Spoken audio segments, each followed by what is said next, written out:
Estemos en Hebreos.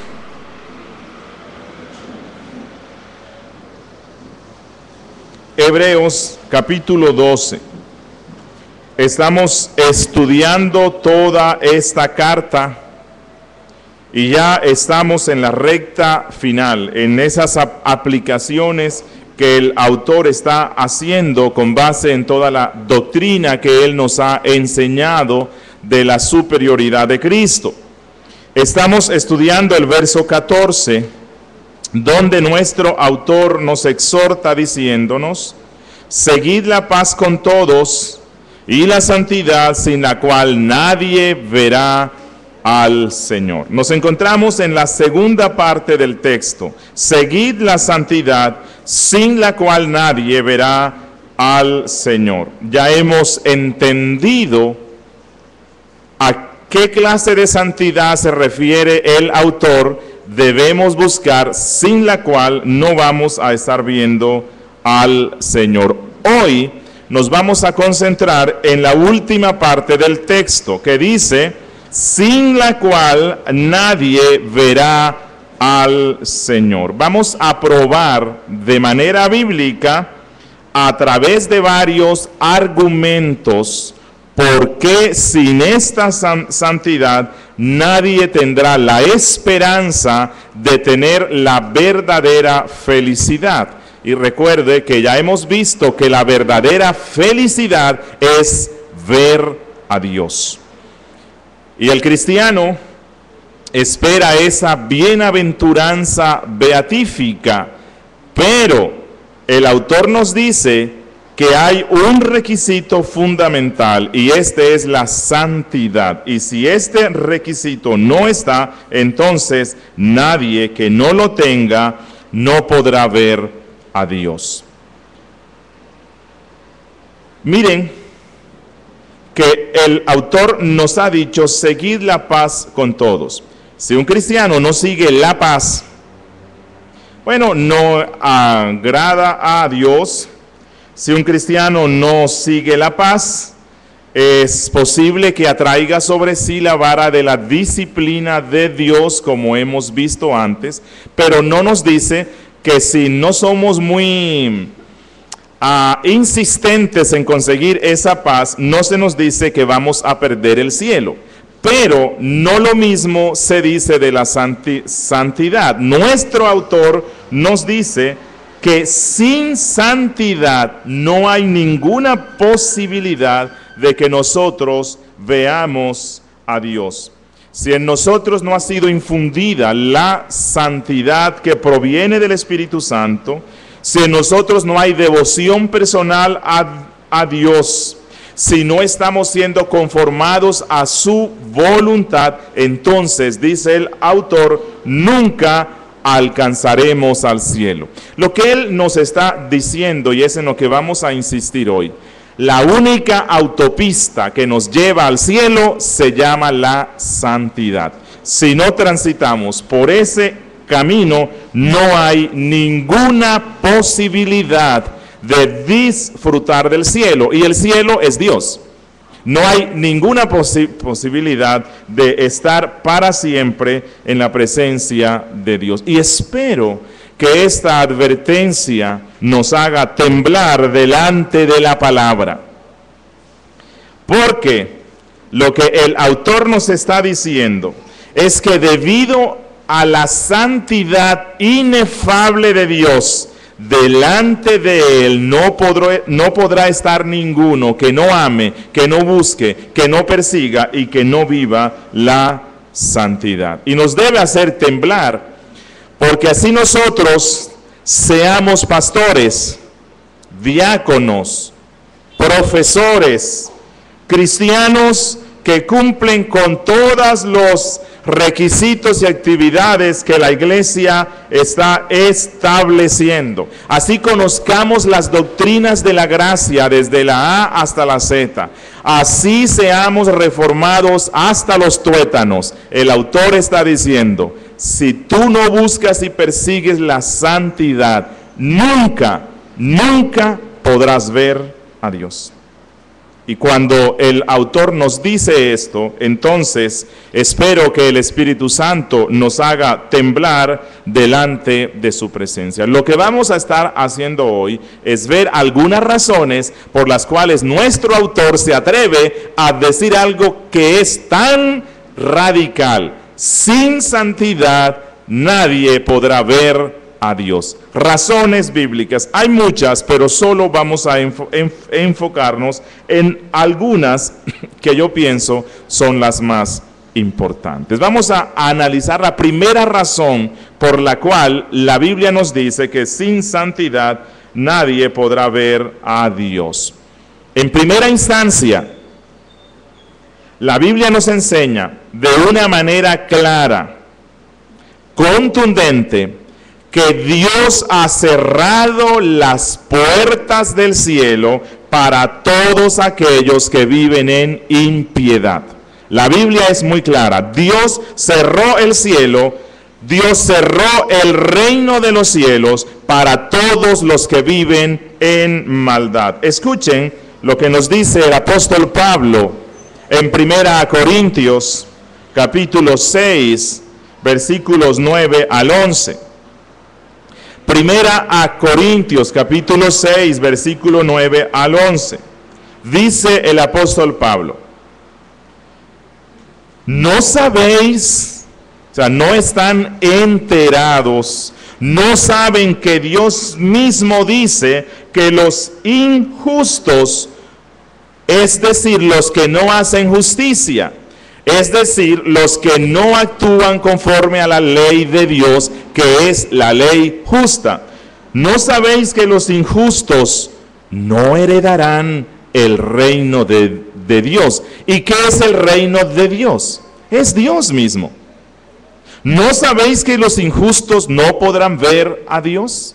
¿No sabéis que los injustos no podrán tener la dicha y la felicidad real que consiste en ver a Dios? Y luego él nos explica, tal vez no abarcando todo, algunas de las marcas de estos injustos. Él dice, no erréis, ni los fornicarios, ni los adúlteros. Muchas veces Satanás pone en nosotros, bueno, tú estás adulterando, pero no te angusties. David hizo lo mismo. Y la Biblia nos deja ver que él sí está en el reino de Dios. Bueno, no te dejes engañar por esas argumentaciones del diablo. David adulteró, pero no se convirtió en un adúltero. No volvió un hábito el pecado. Dice, ni los afeminados, ni los que se acuestan con varones, es decir, ni los homosexuales, ni las lesbianas, ni los ladrones, no solamente los que se meten en el banco, ladrones de toda clase, ni los avaros, ni los borrachos, ni los maldicientes, ni los estafadores, ninguno que practica la maldad heredará el reino de Dios. Y dice Pablo, esto erais algunos, mas ya habéis sido lavados, ya habéis sido santificados. Así que Dios mismo en su palabra nos dice que Él ha cerrado las puertas del cielo, que Él ha cerrado las puertas de su reino para todos los que practican impiedad. Por eso es que nuestro autor dice, buscad, seguid, perseguid la santidad, porque sin ella no tendremos esperanza de ver a Dios. El cielo, hermanos y amigos que están aquí, el cielo es una herencia inmaculada, es una herencia impoluta, totalmente limpia, pura, y ninguno de los que viven en impiedad podrá ser partícipe de esa herencia. Es lo que nos quiere decir el autor, y la Biblia nos lo muestra. Cuando los santos seres celestiales, angelicales que hizo Dios para habitar en su presencia, cuando algunos de estos seres angelicales pecaron y se encontró impiedad e injusticia, Dios no los toleró en el cielo. El cielo los arrojó. Pregunto, ¿será que ese cielo que arrojó a los seres angelicales que pecaron contra Dios, ese mismo cielo se volverá a abrir para los que andan en impiedad? De seguro que no. Mire, ¿podrá ese mismo cielo que excomulgó a los seres que pecaron albergar a injustos que se creen dignos del amor de Dios? No, porque el cielo es una herencia santa, totalmente limpia. La Biblia nos dice que la tierra gime y llora a causa de nuestro pecado. ¿Será que Dios abrirá las puertas del cielo para que los que están haciendo gemir a la tierra hagan gemir al cielo? De seguro que no. El apóstol Pablo en Gálatas, capítulo 5, versículo 19, también nos dice que Dios ha cerrado la puerta del cielo, la puerta que conduce a disfrutar de la felicidad de verlo a aquellos que andan en impiedad. Escuchen lo que dice Gálatas 5, 19 al 21. Y manifiestas son las acciones de la carne, el fruto de la carne, que son adulterio, fornicación, inmundicia, lascivia, idolatría, hechicerías, hermanos y hermanas que están débiles en practicar el verdadero amor, dice el apóstol, enemistades, pilas con las enemistades, nos descalifican para estar en el cielo, donde se practicará el amor verdadero. Pleitos, cuidado hermanos con ser generadores de pleitos. Es muy posible que eso muestre que usted no está apto para el cielo. Celos, iras, contiendas, disensiones, herejías, envidias, homicidios, borracheras, orgías y cosas semejantes. El apóstol dice, la lista no cierra aquí, hay más. Y dice él, acerca de las cuales os amonesto, como ya os lo he dicho antes, que los que practican tales cosas no heredarán el reino de Dios. No podrán ver nunca a Dios. Dios ha cerrado la puerta del cielo para esto. Ya entendemos por qué Cristo dijo que el camino que nos conduce a la vida eterna es estrecho. Cuando nosotros vemos estos textos, entendemos que la senda es muy estrecha, no tan amplia como algunos de nosotros pensamos.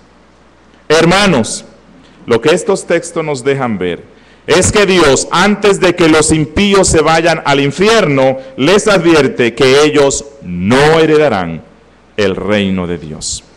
Segunda razón por la cual nuestro autor dice que si no seguimos la santidad, no veremos a Dios.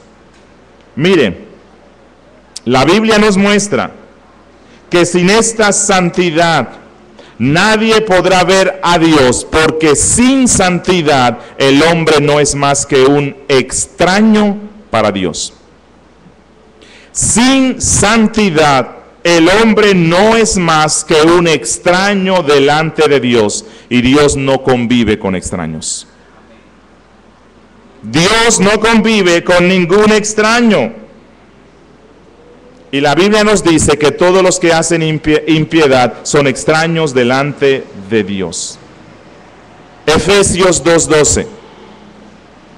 Nos dice el apóstol Pablo, Efesios 2:12. Hablando de la persona sin Cristo. En aquel tiempo estabais sin Cristo, alejados de la ciudadanía de Israel y ajenos a los pactos de la promesa, sin esperanza y sin Dios en el mundo. Si se dan cuenta, aquí nuestro autor nos da varios sin.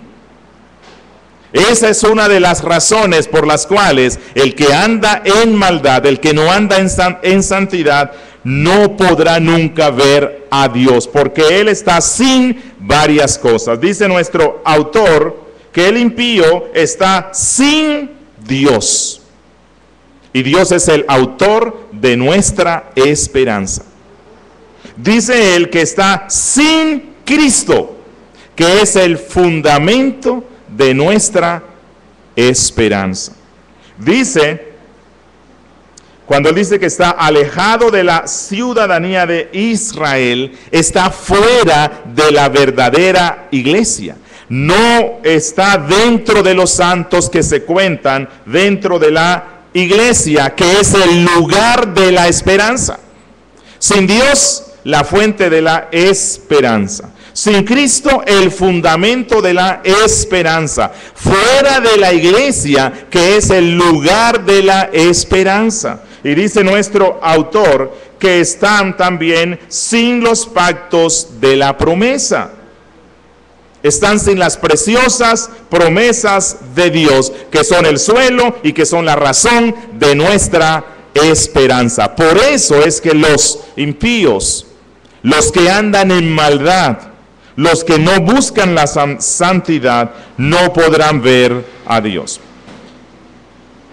Quiero recordarles algo que dijimos en la clase pasada. No se trata de moralismo. Ya hemos visto que nadie podrá perseguir la santidad práctica o la santidad real, al menos que haya sufrido esa transformación que produce el Espíritu Santo regenerándonos. Y que en la regeneración el Espíritu Santo infunde su gracia santificante en nosotros. Y ahora, el impío no podrá ver a Dios porque él es un desconocido para Dios.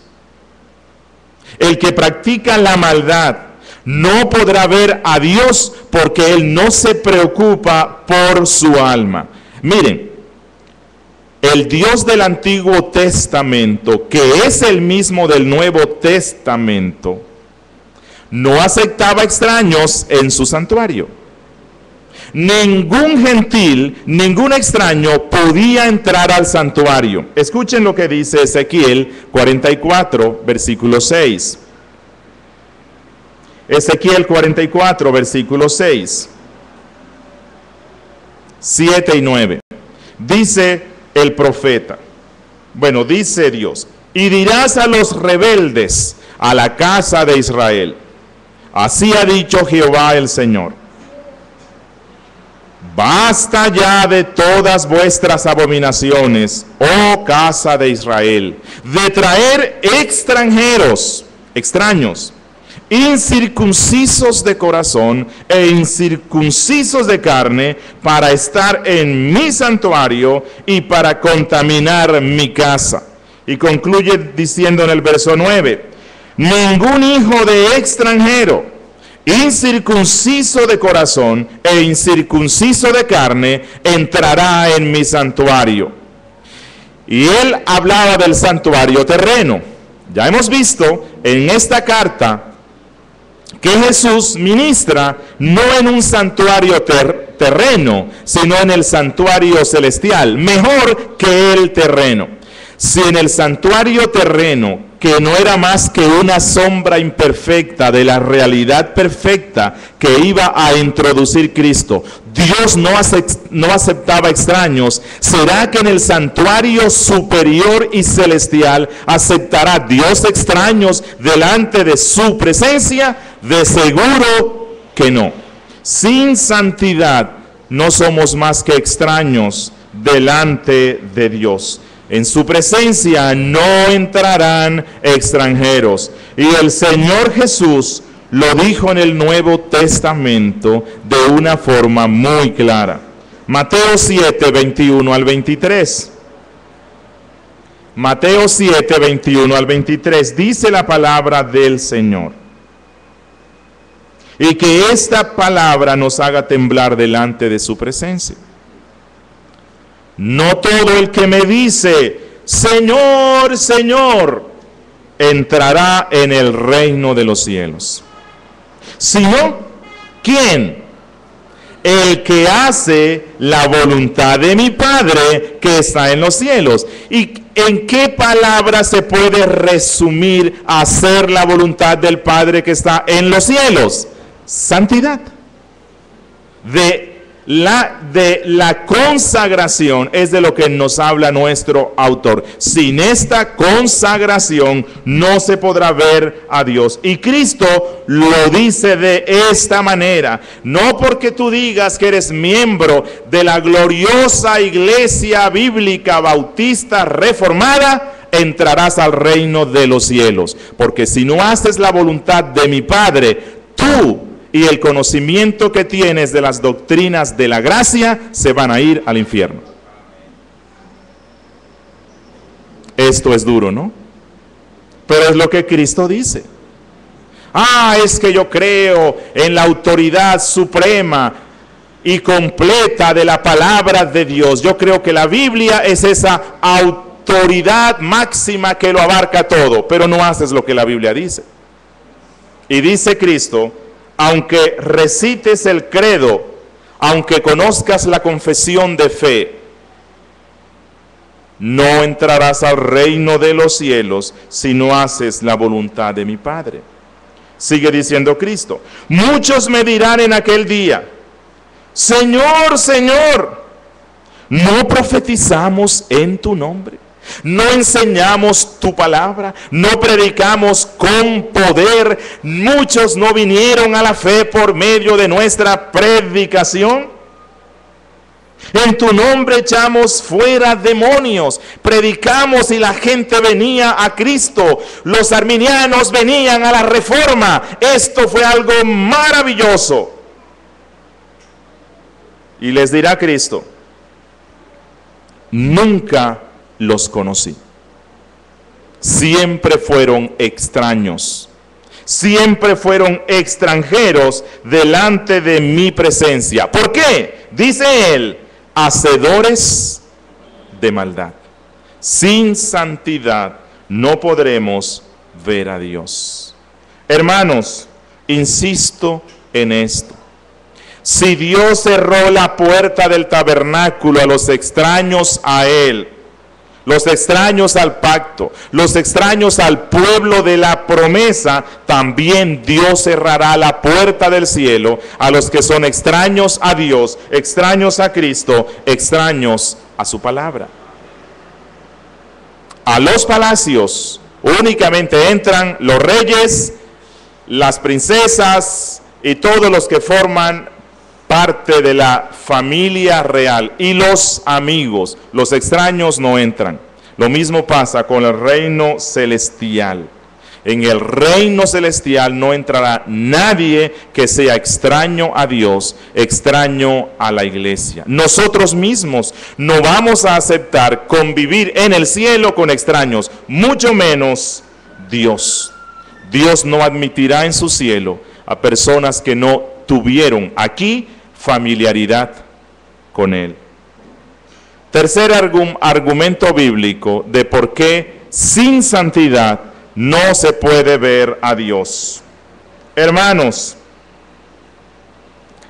sin santidad no se puede ver a Dios porque la Biblia nos enseña que los impíos son hijos del diablo y Dios no tendrá en su cielo comunión con los hijos del diablo.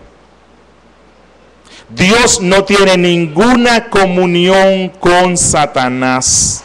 Y por eso es que ninguno que está haciendo lo que caracteriza a Satanás podrá estar delante de la presencia de Dios. Vamos a ir a 1 Corintios. Capítulo 6. Les estoy dando muchos textos porque quiero que la palabra de Dios sea la que nos convenza. Primera a Corintios capítulo 6, versos 14 al 16.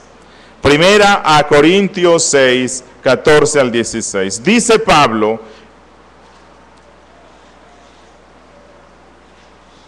hermano creyente, no te unas en yugo desigual con los incrédulos. Hermano joven que estás pensando en casarte, no mires a las incrédulas como posibles candidatas. Hermana soltera de la iglesia, no mires a los incrédulos como posibles candidatos para casarte.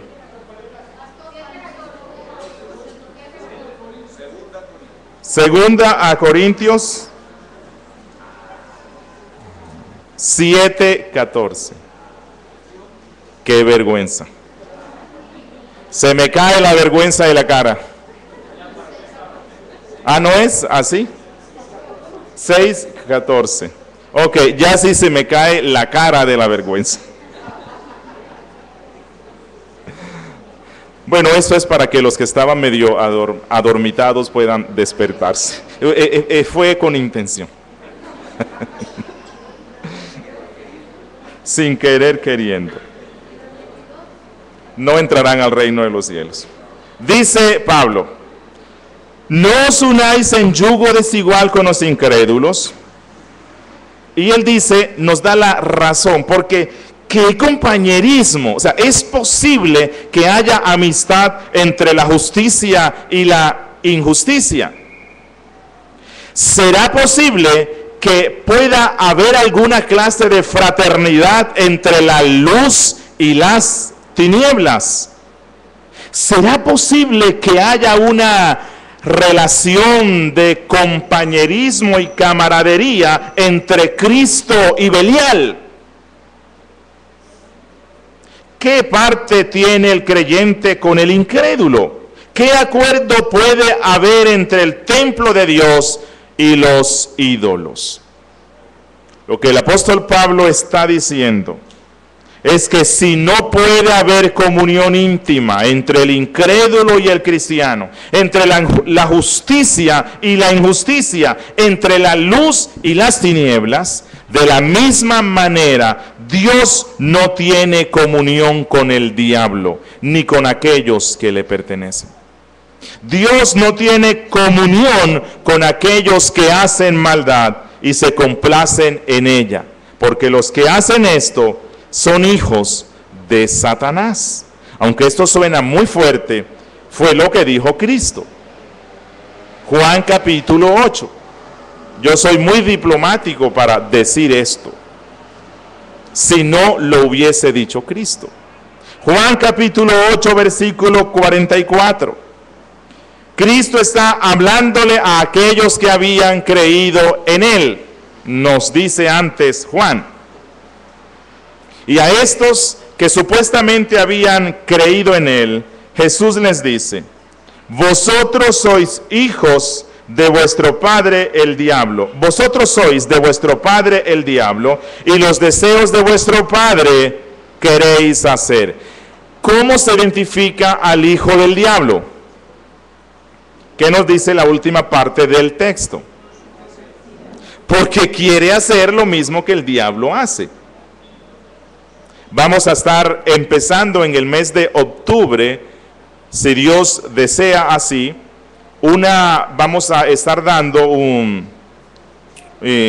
una serie de sermones dirigidos a todos en cómo moldear nuestro carácter y el de nuestros hijos. Y una de las cosas que vamos a estar viendo es que los pequeños siempre imitan a sus padres.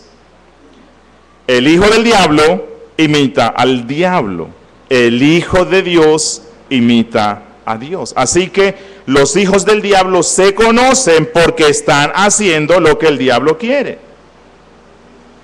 Y Efesios 2:2 nos resalta esto. Efesios 2:2 dice el apóstol Pablo: en los cuales anduvisteis en otro tiempo, siguiendo la corriente de este mundo, conforme al príncipe de la potestad del aire, el espíritu que ahora opera en los hijos de desobediencia. Todos los que están practicando y gozándose en hacer lo que el diablo está haciendo son hijos del diablo. Es decir, los pecadores que se deleitan en practicar el pecado tienen una relación de profunda amistad con Satanás. Así ninguno lo esté viendo de esa manera. Así ni siquiera crean que el diablo exista. Pero si están haciendo lo que el diablo está haciendo, entonces tienen amistad y compañerismo con el diablo. ¿No sería una blasfemia afirmar que un Dios santo tendrá amistad con los que son hijos del diablo? Miren, si Dios expulsó a Satanás del cielo cuando él se rebeló contra Dios, ¿será que Dios dará cabida en su cielo a los súbditos del diablo? De seguro que no. Si el cielo era demasiado santo para Satanás y los demonios, ninguno que practica la maldad podrá descansar en el cielo, porque él es amigo del diablo. Cuarto argumento. Argumento bíblico de por qué es imposible que los que no practican la santidad podrán ver a Dios. La cuarta razón es que la gente profana, la gente impía, la gente que se deleita en la maldad es contraria a Dios. El profano es contrario a Dios. Y si se es contrario a Dios, es imposible que se tenga amistad con Dios. Por eso es que el cielo se ha cerrado para los que practican el mal. El profano, su naturaleza, sus principios, sus prácticas, sus objetivos, sus mentes, sus voluntades, sus afectos, sus intenciones, sus juicios, sus resoluciones, todo es contrario al nombre, la naturaleza y la gloria de nuestro Dios. Son totalmente contrarios a Dios. Por eso Dios no los podrá recibir en su cielo. Nadie que lleve una vida marcada por el pecado, por la oposición a Dios en lo que Él está haciendo, en lo que piensa, en lo que dice, en lo que quiere, nadie que se marque por esta oposición a Dios podrá estar en su presencia, porque Dios está en oposición a Él. Aquel que está en oposición a Dios, Dios está en oposición a Él. Escuchen lo que dice Levítico 26:21. Levítico 26:21 dice: si anduvierais conmigo en oposición y no me quisierais oír, yo añadiré a sobre vosotros 7 veces más plagas según vuestros pecados. Es decir, si ustedes se oponen a mí, yo me opongo a ustedes. ¿Y será que si Dios está opuesto a una persona, al final de su vida Dios dirá: ok, yo sé que anduviste en oposición a mí, yo estoy en oposición a ti, pero ven, te voy a abrir la puerta de mi cielo? Dios nunca hará eso. En Isaías, capítulo 22, hay una terrible acusación que Dios hace contra los impíos, que nos muestra que el impío siempre quiere y está haciendo lo contrario a Dios, y por eso no podrá ver nunca a Dios. Isaías, capítulo 22, versículos 12 al 13. Isaías 22, 12 al 13. Dice la palabra, dice Dios: por tanto, el Señor Jehová de los ejércitos llamó en este día a llanto y endechas. Dios le dice al pecador: pecador, llora, lamenta. Dice a raparse el cabello y a vestir cilicio. Eso es lo que Dios le está diciendo al impío. Arrepiéntete, llora por tus pecados, lamentate porque estás en rebeldía. Pero dice Dios, y he aquí, es decir, y la respuesta que el impío tiene no es lo que Dios manda, es lo contrario de lo que Dios manda. Dios dijo, llanto y endechas, y el impío dijo, gozo y alegría. Dios dijo, a raparse el cabello y a vestir cilicio, es decir, ayuno. Y el impío dijo, comamos y bebamos, porque mañana moriremos. El impío, el que hace maldad, el que no busca la santidad, no podrá entrar al reino de Dios, porque él mismo es contrario y opuesto a Dios. Aquí quiero aprovechar y hacer una precisión teológica respecto a algo que en alguna parte de la cristiandad se enseña hoy.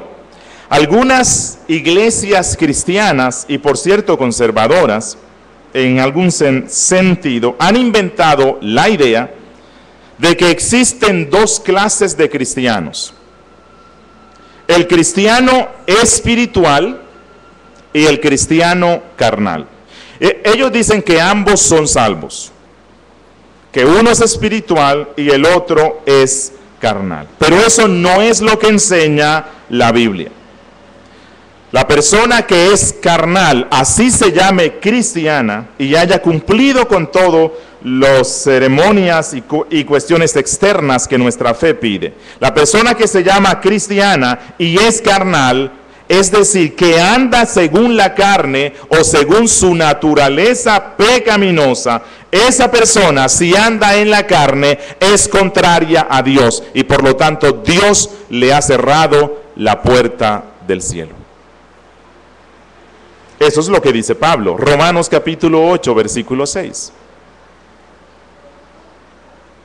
Romanos capítulo 8, versículo 6. Dice, porque el ocuparse de la carne, cristiano carnal, el ocuparse de la carne es ¿qué? Es muerte. No es que en el cielo no va a recibir recompensa, no, es que él no tendrá el cielo. Tendrá la muerte. Pero el ocuparse del Espíritu es vida y paz. ¿Para qué clase de cristiano es al único que se le ofrece vida?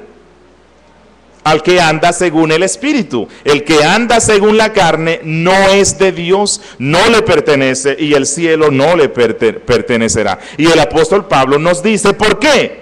¿Por qué no podrán entrar al reino de los cielos aquellos que se llaman cristianos y andan conforme a la carne? Dice él, por cuanto los designios de la carne son enemistad contra Dios. El que anda según la carne es contrario a Dios. ¿Por qué? Porque no se sujeta a la ley de Dios. Eso es andar en la carne, no sujetarse a la ley de nuestro Dios. Y bueno, y dice que tampoco pueden, porque el cristiano carnal no es más que el hombre natural, no es más que el impío. Un impío que se ha disfrazado de cristiano. En su corazón no hay regeneración. Santiago 4:4. Dice Santiago 4:4, oh almas adúlteras, ¿no sabéis que la amistad del mundo es enemistad contra Dios? Cualquiera pues que quiera ser amigo del mundo, se constituye enemigo de Dios. Esto es muy claro. Hermanos, si deseamos estar en un punto intermedio, y no deseamos ser cristianos completos, sino cristianos que tengamos cierta amistad con el mundo, dice Santiago que si tú haces esto, eres enemigo de Dios, y los enemigos de Dios no heredarán su reino, no podrán verlo. El impío no podrá ver a Dios porque en él no hay santidad, porque él se le opone. Y una quinta razón por la cual sin santidad no se podrá ver a Dios. Quinta razón bíblica. Sin santidad, nadie podrá tener comunión espiritual con Dios. Sin santidad, nadie podrá tener comunión espiritual con Dios. Es decir, una persona puede orar, pero no podrá tener comunión espiritual con Dios en la oración si no vive en santidad. Una persona podrá participar de la Santa Cena, pero no podrá tener comunión espiritual con Dios en la Santa Cena si no está en santidad. Una persona podrá leer las Sagradas Escrituras y meditarlas, pero no podrá tener comunión con Dios al leer la Biblia si no busca la santidad. Una persona podrá tener la comunión con los santos, pero no podrá disfrutar de la comunión con Dios en la comunión con los santos si no busca la santidad. Eso es lo que la Biblia nos dice. Deuteronomio capítulo 23, versículo 14. Deuteronomio 23, 14, dice la palabra: porque Jehová tu Dios anda en medio de tu campamento para librarte y entregar a tus enemigos delante de ti. Por tanto, tu campamento ha de ser santo, para que él no vea en ti cosa inmunda y se vuelva de en pos de ti. Es decir, y no tengas la comunión con Dios.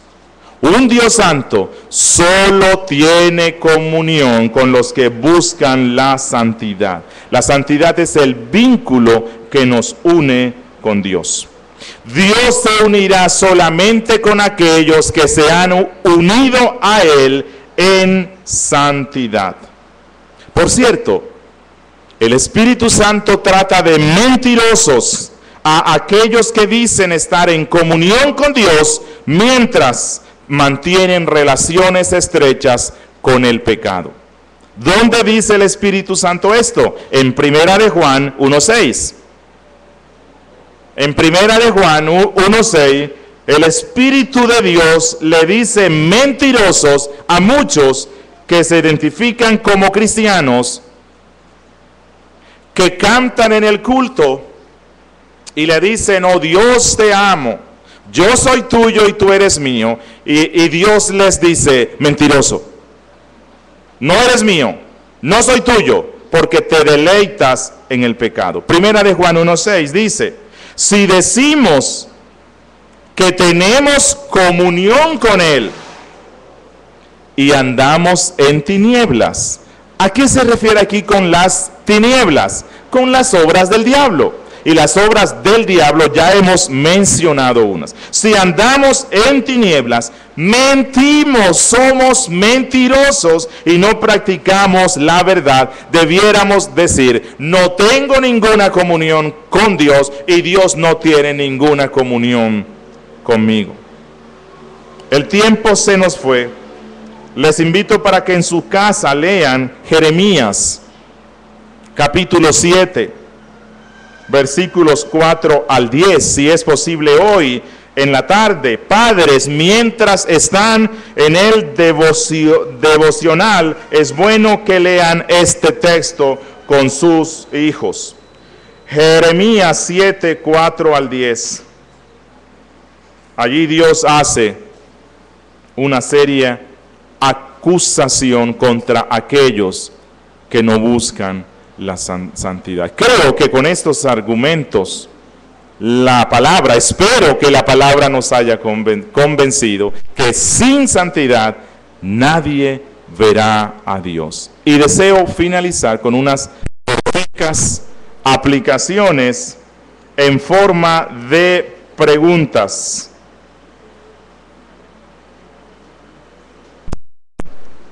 Para que evaluemos si nuestro corazón realmente está preparado para la felicidad eterna de ver a Dios en los cielos. Para ti que estás aquí, te pregunto: ¿Con qué frecuencia piensas en la vida y en la muerte? ¿En Dios, en el cielo y en el infierno? ¿Has escogido la vida antes que la muerte? ¿Has escogido al cielo antes que el infierno? Si no meditas en esto, es posible que tu corazón no desea el cielo. Quieres ir al cielo, pero no extiendes tu mano para aferrarte a los medios de gracia que Dios te da para llevarte al cielo. Endureces tu corazón contra Cristo, que es el único camino que nos lleva al cielo. Deseas disfrutar del cielo, pero nunca piensas en el cielo y vives en este mundo como si el cielo no existiera. Quieres disfrutar la felicidad eterna en los cielos, pero has hecho un pacto con el pecado y el infierno a través de tu vida de maldad.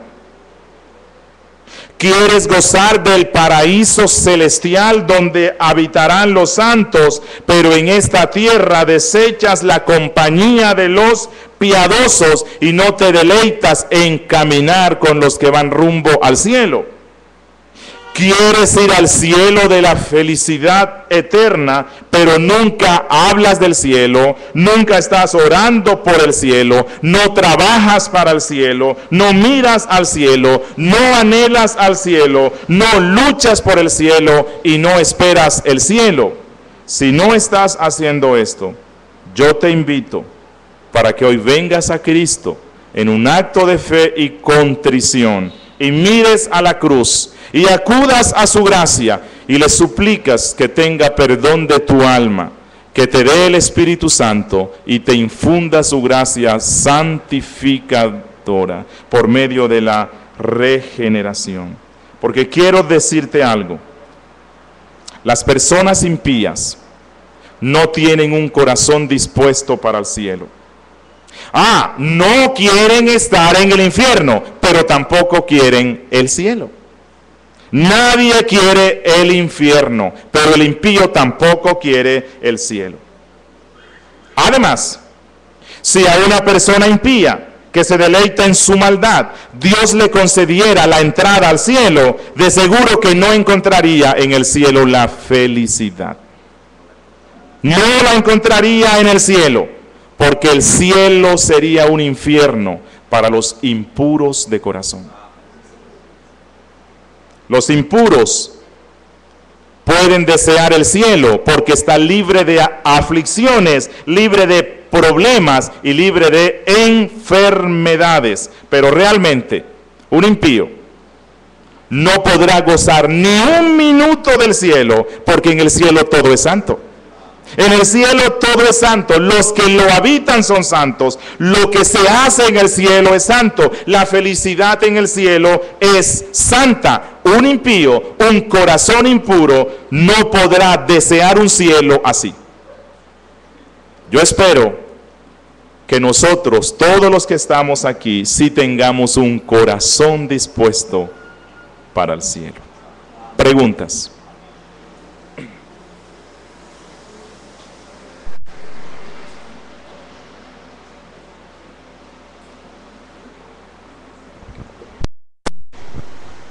Pastor y hermanos, yo quisiera mencionar dos cosas con respecto a la santidad, que son dos errores frecuentes en la historia de la iglesia, y advertir a los hermanos sobre esos errores. El primero de ellos es el quietismo. El quietismo es una tendencia en esto de la búsqueda de la santidad, en la cual, tomando inadecuadamente algunos textos bíblicos, como cuando el apóstol Pablo en Gálatas dice: no vivo yo, Cristo vive en mí, y la vida que ahora vivo en la carne, la vivo en la fe del Hijo de Dios. Dicen que no hay que hacer ningún esfuerzo para alcanzar la santidad, sino estarse quieto, por eso se llama quietismo. Entonces a estos hermanos, uno los ve fumando, por ejemplo, cigarrillo. Pregunta: hermano, pero tienes muchos años en el Señor, ¿qué pasa en tu lucha con este pecado? Dice: no, es que estoy esperando que el Señor me lo quite.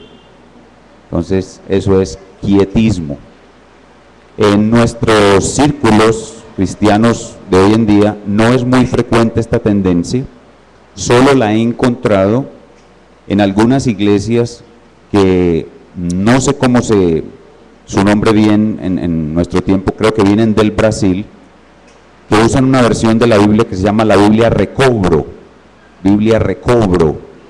y son muy afectos a la literatura de un hermano llamado Watchman Nee.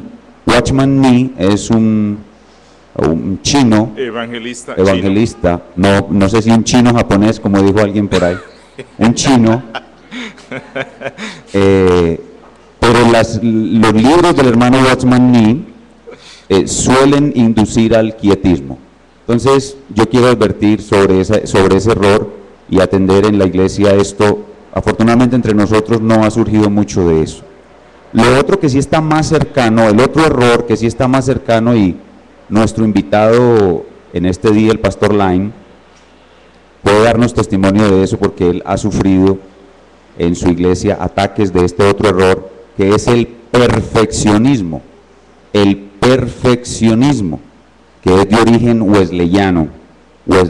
Nuestro hermano Wesley creía en la segunda gracia, es decir, que después de uno ser convertido, uno necesita una segunda gracia, y esa segunda gracia le infunde mucho poder a uno y hace que el cristiano deje de pecar.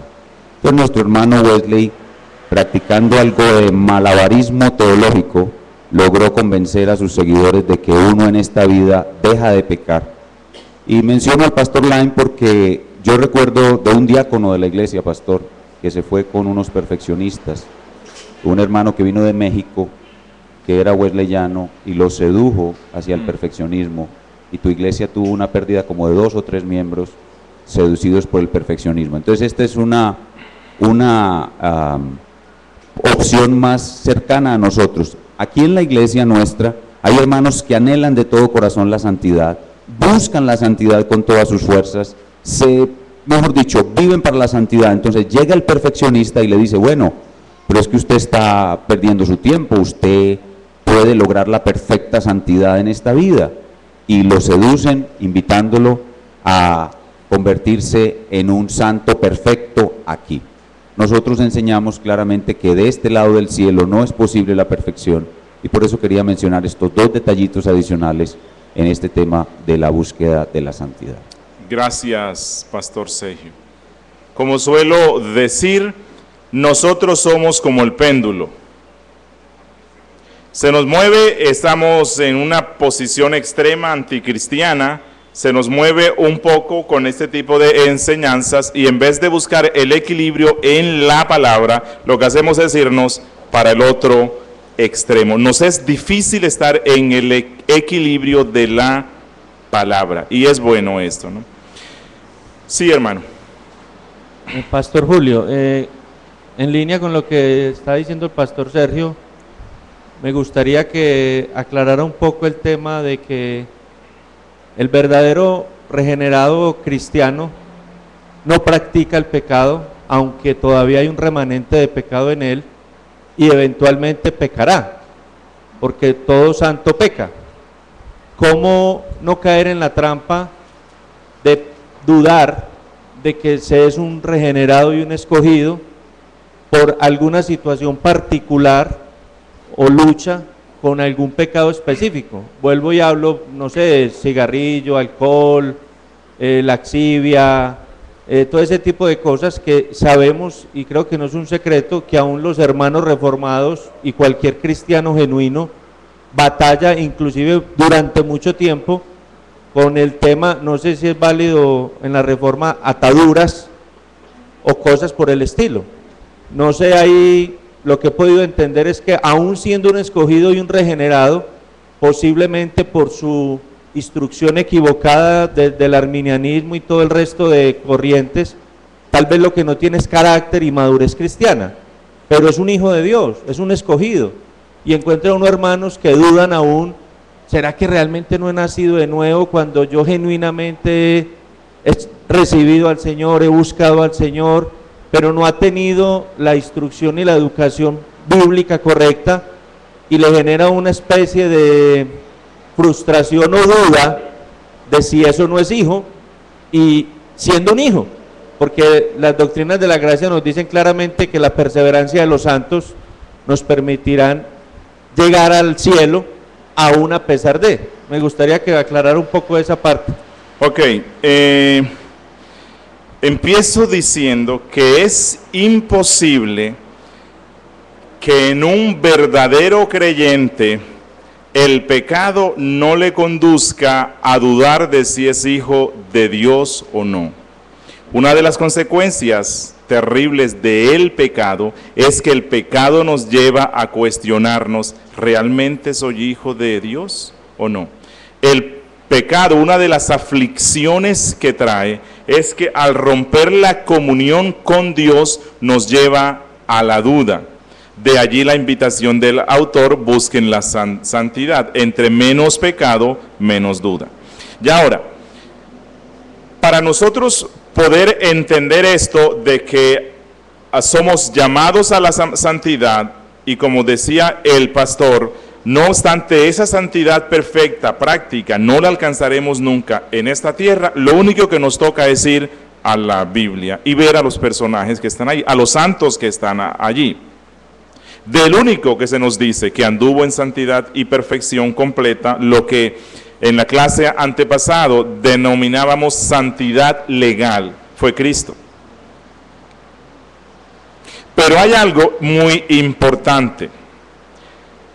Noé se emborrachó, pero no se volvió un alcohólico. Esa es la diferencia. Moisés se enojó, pero no era un hombre iracundo. No se convirtió en un hombre iracundo. David cometió adulterio, pero no se volvió un adúltero. Pedro cometió una leve apostasía, pero no se volvió en un apóstata cuando negó a Cristo. Esa es la diferencia que hay entre un santo que peca y un pecador impío que se cree salvo. Decía Spurgeon que es mejor llegar al cielo dudando que ir al infierno con plena confianza. No sé si, yo creo que sí estaba acertado en lo que él dijo. La Biblia misma tiene muchos textos donde nos manda a examinarnos. Y es bueno hacerlo de vez en cuando. Y nuestros pecados son la oportunidad para examinarnos.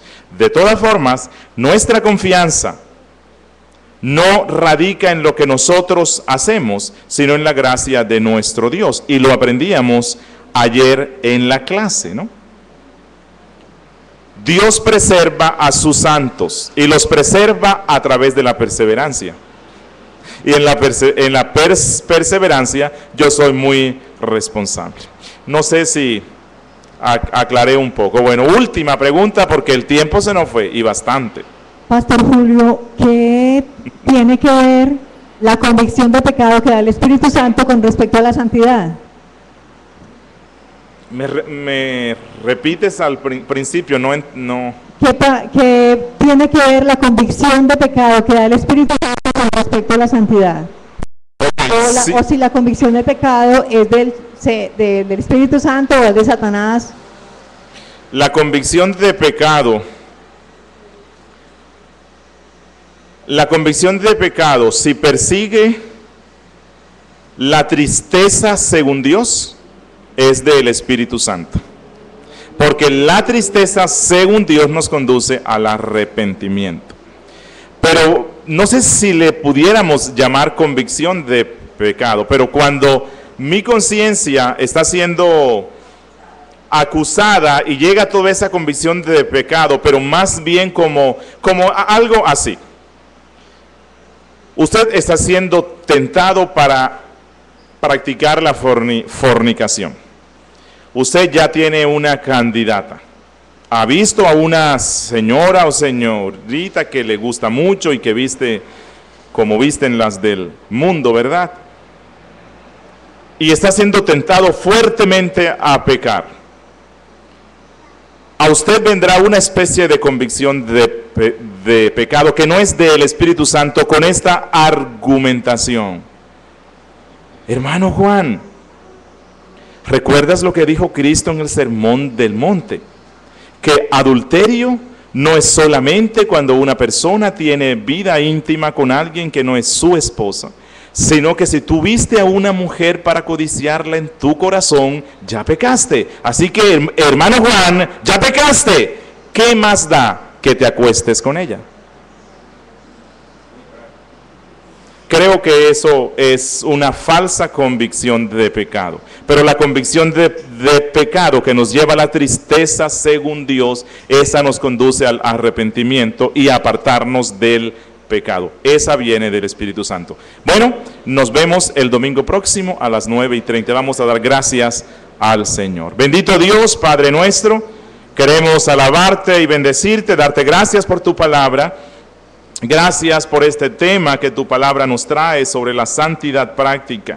Reconocemos en nosotros que hemos actuado muchas veces impíamente, Señor, que todavía nos falta crecer mucho en santidad.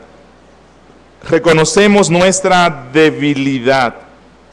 Reconocemos que nuestro pecado residual todavía es muy fuerte, que hemos sido débiles y negligentes en mortificar la carne, en considerarnos muertos al pecado y vivos para Dios.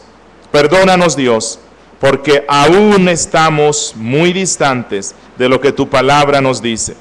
Pero concédenos, Señor, cada día más de tu gracia, de manera que no nos gocemos en el pecado, que no nos deleitemos en él y que no lo convirtamos en un hábito diario para nosotros. Pero gracias porque tu palabra nos dice que si confesamos nuestros pecados, tú eres fiel y justo para perdonar nuestros pecados y limpiarnos de toda maldad. Gracias, Señor, porque tú nos otorgas esa fuente de perdón en el sacrificio de Cristo. Y ayúdanos, Dios, por tu Espíritu Santo, a morir cada día al pecado, gozándonos en esa esperanza bienaventurada de poder verte un día. En el nombre de Jesús. Amén.